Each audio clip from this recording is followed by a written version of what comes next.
warahmatullahi wabarakatuh. Selamat pagi semua. Semoga kita berbahagia. Pada kesempatan ini, terima kasih yang cukup luar biasa kami ucapkan karena telah hadir di tengah kita semua. Penulis dari buku Berjuang untuk Seimbang. Buku ini ditulis oleh Prof. Eka Sri Mulyani, yang dimana buku ini merupakan sebuah catatan sederhana dari beliau.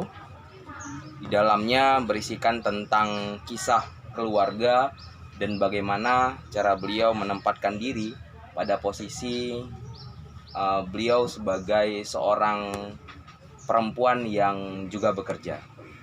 Untuk mengetahui lebih lanjut bagaimana isi buku ini, kami persilahkan kepada Prof. Eka Sri Mulyani untuk menceritakan sedikit bagaimana proses penulisan dari pertama hingga selesainya buku ini. Kepada Prof. kami persilahkan dengan segala hormat. Terima kasih Dana. Assalamualaikum warahmatullahi wabarakatuh. Waalaikumsalam warahmatullahi wabarakatuh. Alhamdulillah, semoga kesempatan kita bersama hari ini bisa memberikan informasi, bisa menjadi sebuah inspirasi dan juga motivasi. Jadi buku ini, buku Berjuang untuk Seimbang itu bukan buku biografi, bukan autobiografi, tapi genrenya itu motivasi. Artinya apa? Bahwa buku itu tidak menceritakan sejarah hidup dari awal sampai akhir. Buku itu tidak menceritakan pengalaman-pengalaman pekerjaan secara kronologis waktu. Jadi buku itu juga tidak berbicara sesuatu yang memang berdasarkan tahapan masa ke masa dalam kehidupan seseorang dengan segala konsep-konsep dan pemikirannya. Tidak ada. Buku itu hanya cerita-cerita biasa dari seorang perempuan bekerja dan seorang ibu rumah tangga. Jadi ketika kita katakan perempuan bekerja, kan pasti ada kolega, pasti ada dalam konteks ini juga mahasiswa. Kalau kita katakan ibu rumah tangga, pasti di sana ada seorang suami dan juga anak-anak yang tercinta. Jadi itu saja, ya, buku yang sangat sederhana. Tapi kenapa buku itu ada? Di inspirasi dari sebuah keinginan untuk berbagi. Karena situasi yang seperti tarik menarik kepentingan, ya, dalam menyeimbangkan sesuatu itu dihadapi oleh banyak orang, oleh banyak perempuan dalam masyarakat kita, ya. Tapi buku itu tidak akan menggurui karena situasi orang per orang itu berbeda-beda. Satu yang sama lain itu pasti tidak akan sama, sehingga cara dan strategi itu juga mestinya berbeda. Jadi semua kita bisa punya cerita kita sendiri. Semua kita bisa berbagi, siapapun kita. Begitu dah. Cukup menarik ya isinya tentang. Jadi sepenuhnya ini tentang perjuangan, Prof. Ya, jadi kalau kita katakan apa itu berjuang gitu ya, kenapa harus ada kata-kata berjuang di sana? Berjuang itu kan sebuah proses yang dinamis ya. Artinya sesuatu itu, katakanlah kesuksesan, keberhasilan, kenyamanan, kebahagiaan, ketenangan, itu nggak akan datang tiba-tiba sebagai sebuah hadiah. Dia harus diikuti oleh peluh, bahkan keluh kesah, dan juga kadang-kadang air mata, ya, dalam kehidupan seseorang. Jadi pastinya dinamika itu menunjukkan sebuah proses berjuang, bukan hanya diam dan statis gitu. Jadi mungkin pada orang per orang itu konteks berjuangnya itu juga berbeda-beda, tidak akan sama, ya. Dan dalam buku itu barangkali konteksnya akan sangat spesifik ke kampus, dunia, universitas, perguruan tinggi, tetapi intinya itu bisa juga berlaku kepada semua orang yang melakukan sebuah upaya dan usaha yang tidak selalu seindah yang diimpikan. Jadi disitulah makna berjuang itu. Artinya sebuah dinamika, sebuah gerak, sebuah pergerakan, sebuah upaya dan usaha sadar dari keputusan-keputusan yang kita ambil, ya, karena hidup itu kan adalah pilihan-pilihan. Apapun yang kita pilih, ya, tidak kemudian kita duduk statis merasa bahwa inilah pilihan, ya wes sudah, tidak demikian. Tapi ini pilihannya, ini konsekuensinya, dan ini yang harus dilakukan. Nah, itulah dinamika itu saya mencoba memaknai sebagai sebuah perjuangan, dan perjuangan itu ada dalam kehidupan siapapun, ya, seperti yang saya jelaskan. Jadi menulis itu cukup penting ya teman-teman. Mungkin dari teman-teman ada yang ingin bertanya secara langsung, disilakan begitu. Mungkin saya Oh ya, silakan. Assalamualaikum warahmatullahi wabarakatuh. Assalamualaikum warahmatullahi wabarakatuh. Arif di sini ingin sedikit bertanya Anda. Jadi kenapa sih kita ini penting untuk menulis, dan menulis itu kan merupakan suatu hal yang butuh ketelitian dan ketekunan, sehingga ada dinamika perasaan jenuh ataupun apa dalam tahapan menulis. Jadi bagaimana kita untuk menjaga konsistensi dalam menulis sebuah buku ataupun hal-hal lainnya.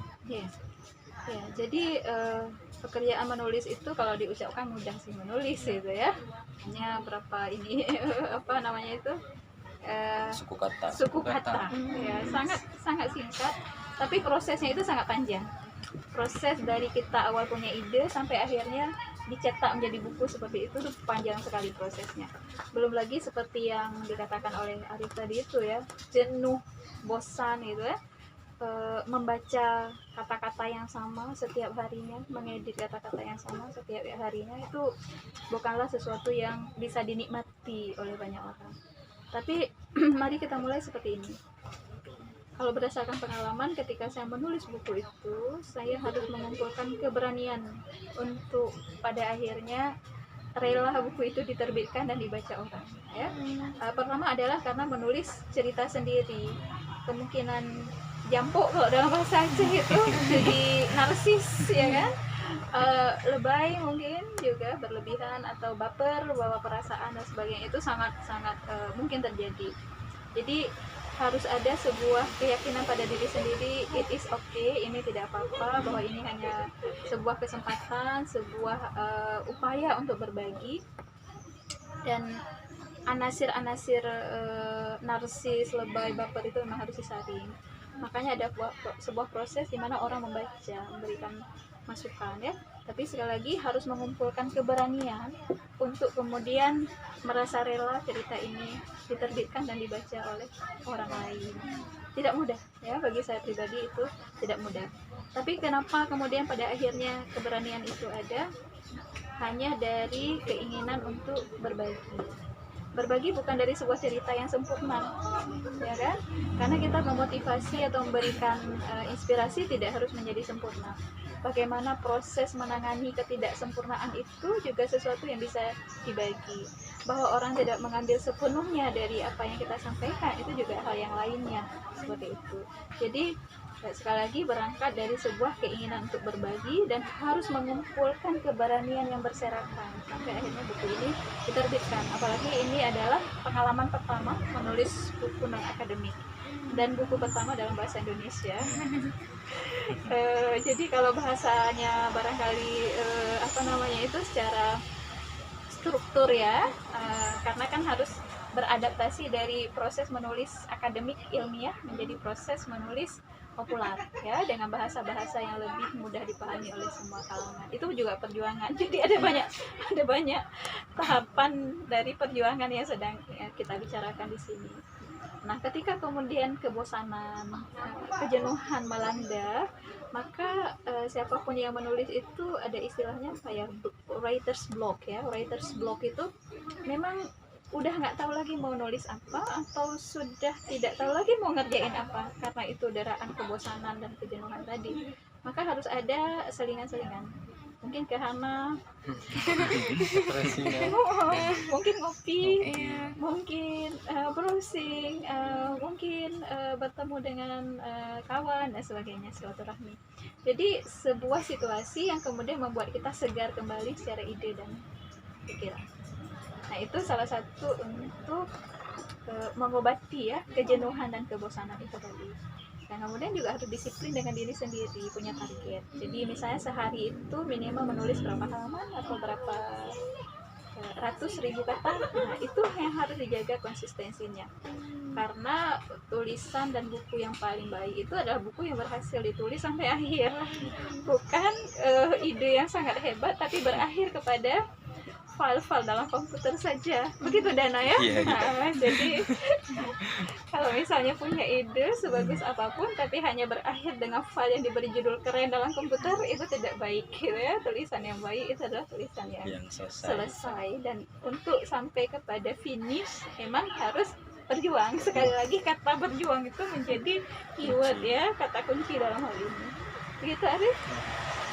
Kalau nggak salah tadi di awal pembukaan yang Bunda sampaikan, ini kan buku ini menggambarkan tentang sosok Bunda yang selain memang seorang pendidik juga merupakan ibu rumah tangga gitu Bunda. Jadi saya menangkapnya sebagai sesuatu yang berorientasi dalam berkeluarga Bunda. Tapi di lain sisi saya melihat bahwa di buku ini ada juga menceritakan tentang mahasiswa. Jadi yang menjadi kebingungan saya saat ini, sebenarnya buku ini itu ditujukan untuk siapa gitu Bunda. Mungkin kira-kira begitu tanya saya Bunda. Terima kasih Ikhwan. Jadi mungkin ini juga pertanyaan banyak orang ya.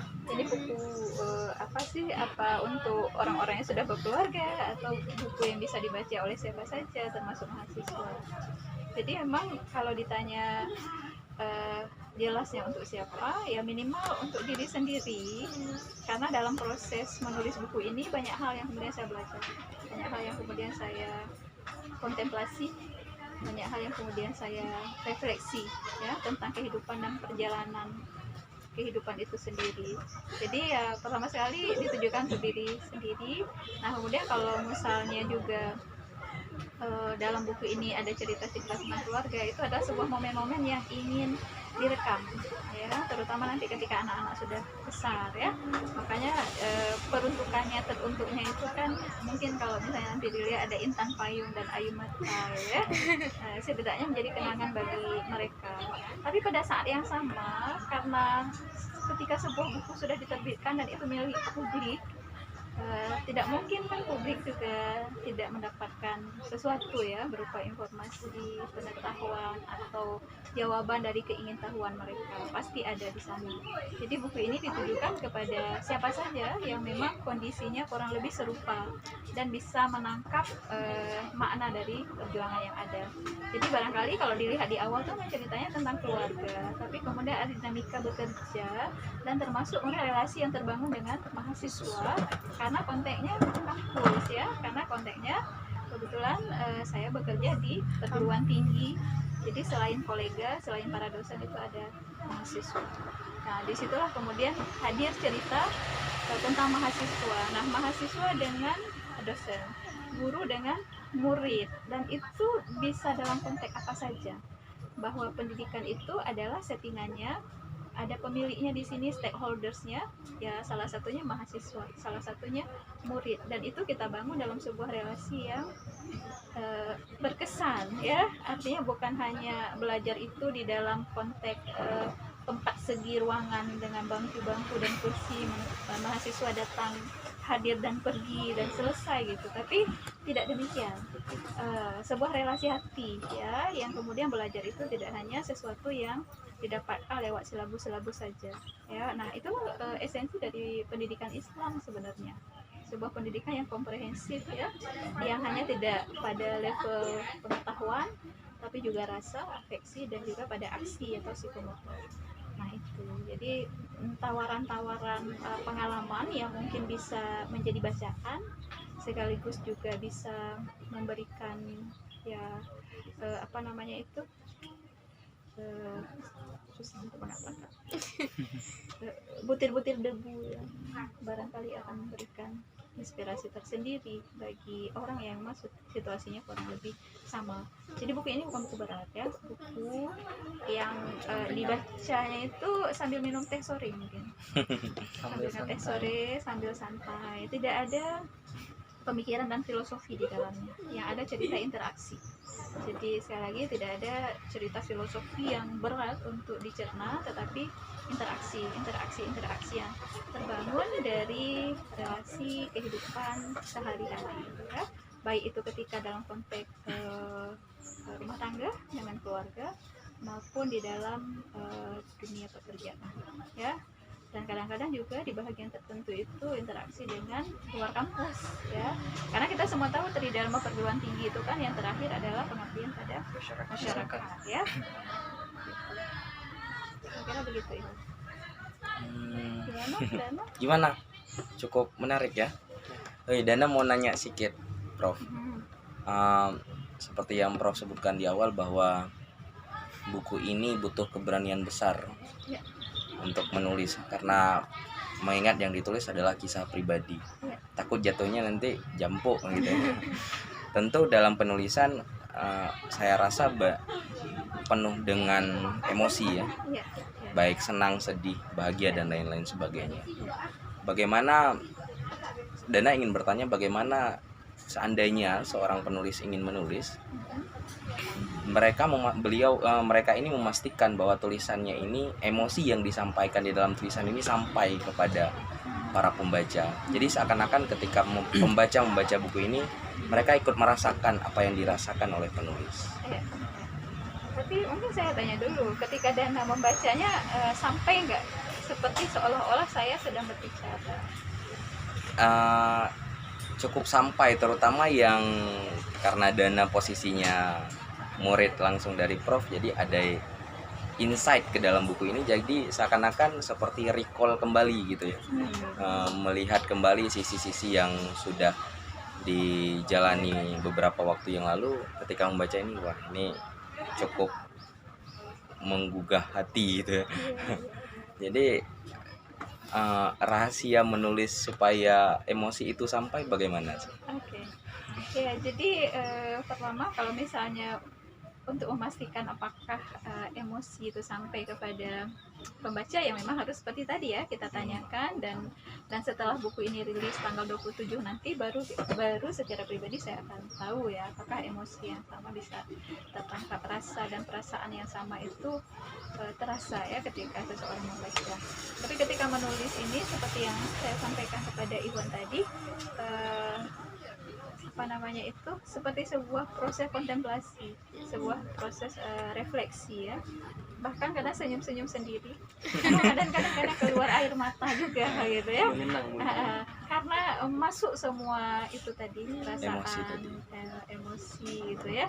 Jadi sedih dan dukanya walaupun sudah puluhan tahun ya, itu seperti diingatkan kembali, panggilan memori ya, yang harus didatangkan kembali sehingga seolah-olah hadir pada situasi saat itu.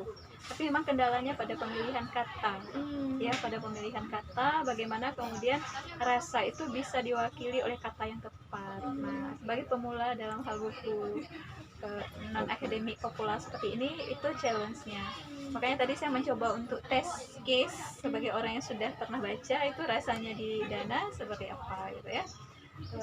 Nah, kalau misalnya kemudian itu terselesaikan, bahwa rasa itu hadir dan terwakili oleh pilihan kata, maka idealnya rasa itu dengan pilihan medium perantara kata yang tepat, pilihan diksi yang sesuai sampai kepada pembaca. Tapi kalau di sini di pilihan kata diksinya itu tidak sesuai, berlebihan dan sebagainya, mungkin juga tidak akan tertangkap seperti rasa, tidak terwakili oleh kata. Jadi kata itu yang mengantarkan itu, karena yang kata itu yang akan dibaca, bukan rasa yang ada di dalam diri si penulis itu. Begitu, jadi itu harus dijaga. Tapi kalau ditanya bagaimana cara belajar menulis yang baik, teknik menulis, ya menulis itu sendiri. Karena sesuatu yang sudah diulang-ulang berkali-kali itu akan menjadi sebuah keahlian.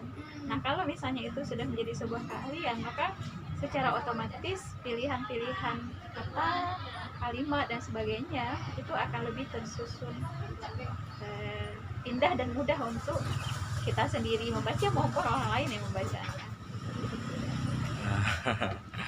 Jadi tadi kan dari yang udah Bunda jelaskan itu tentang menulis dan hal sebagainya, terlebih ke interaksi dan bacaan-bacaan ringan. Nah, pertanyaannya di sini untuk kita penulis pemula bahkan yang belum pernah menulis, apakah kami harus memiliki power ataupun menjadi sosok seseorang yang sangat menginspirasi sehingga cerita kami itu dapat dituliskan dalam sebuah buku, atau mahasiswa biasa seperti kami pun bisa menulis tentang riwayat hidup kami?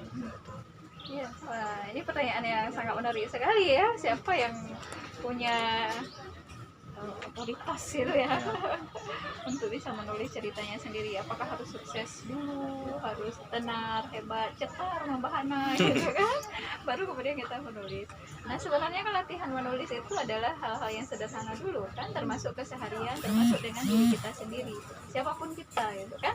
Kita kan sedang tidak menceritakan tentang orang atau tokoh atau sosok, tapi pengalaman yang mungkin juga dialami oleh orang lain, dan dengan pengalaman kita melaluinya itu kita bagikan, walaupun itu adalah mungkin sebuah ketidaksempurnaan, tapi mudah-mudahan itu tidak terulang, ya kan? Nah itu kan bisa siapapun, kesalahan itu sebagai manusia dan milik semua orang dan terjadi pada semua orang secara lumrah, lazim ya. Nah bagaimana caranya kemudian ini tidak berserakan menjadi hanya milik kita? Kalau misalnya itu bisa diformat dalam sebuah narasi, cerita, deskripsi yang bagus, maka ketika dibaca oleh orang pun, siapapun kita, itu juga akan bisa mendapatkan makna-makna pembelajaran yang berharga. Nah dalam buku ini kalau dilihat itu tidak ada foto asli, jadi tidak akan teridentifikasi. Kalau dari sini itu misalnya putri-putrinya itu, suaminya itu tidak teridentifikasi, karena memang bukan pada tokoh yang difokuskan, tetapi kepada cerita, dan cerita itu milik siapa saja ya. Jadi di buku ini juga ada behind the scene, bagaimana proses cerita ini ditulis, dan di situ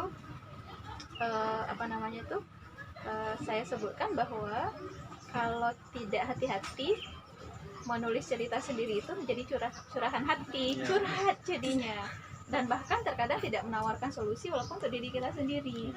Jadi memang harus dipilih sisi apa, dan itu tantangannya. Saya juga sulit mengatakan bahwa saya sudah berhasil melalui dan melampaui itu, karena ini adalah pengalaman pertama. Tentunya akan ada banyak masukan-masukan nantinya dari para pembaca seperti itu. Tapi intinya ya seperti kata Imam Al-Ghazali ya, kalau engkau bukan anak raja, menulislah gitu ya. Ya, karena rekaman cerita, sejarah dan pengalaman itu hanya akan abadi, menjadi legacy, menjadi inspirasi, menjadi motivasi dan pembelajaran kalau itu terdokumentasikan. Dan dia akan hilang, memori kita, direktori yang ada di kepala juga berbatas, dia bisa hilang, ditimbun-timbun oleh memori-memori yang lainnya yang kita sendiri mungkin tidak ingat lagi. Nah, apalagi mengambil pembelajaran ya untuk diri sendiri aja kita sudah tidak ingat lagi. Jadi ya tidak ada salahnya siapapun kita, menurut saya ya, mulailah untuk mendokumentasikan. Ya medsos dan sebagainya kan bisa jadi tempat narsis, bisa jadi juga untuk berbagi pembelajaran-pembelajaran, pengalaman-pengalaman gitu kan. Karena dari situ kemudian ketika orang membaca kan juga ada masukan-masukan yang berharga.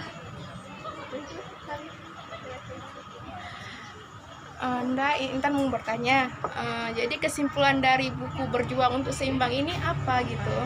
Iya, kalau lihat judulnya kan orang langsung berpikir ini kayak kesimpulannya untuk sukses tuh harus sukses dua-duanya, bukan? Bukan kesimpulan buku ini. Ya, buku ini sebenarnya ingin mengatakan hidup itu adalah pilihan-pilihan.